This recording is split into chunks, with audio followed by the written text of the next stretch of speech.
So ayan naman yung guys, yung aayusin natin, yung pipintura na natin yung kisame. Kaya nagkakaganon yun dahil sa ulan yun. May butas ata yung bubong namin. Sakto guys, ayan, meron ako nabili sa TikTok shop ng pintura na sobrang mura lang niya.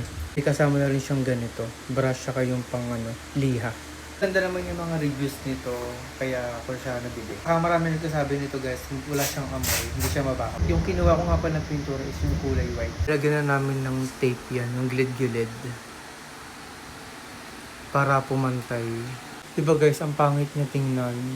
Kaya kapag nagkaroon ng budget, papaano ko na yung bubong namin para wala na siyang ganyan. At saka guys, hindi lang naman itong kwarto lang yung may ganito. Sa baba din, saka sa kabilang kwarto. Kinuha ko pala guys, 1 kilo na siya. Nasa 200 plus lang to. Kumbaga, yung 1 kilo equal to 1 liter. Yung first step guys, magmamasilya muna kami para mas maganda tingnan.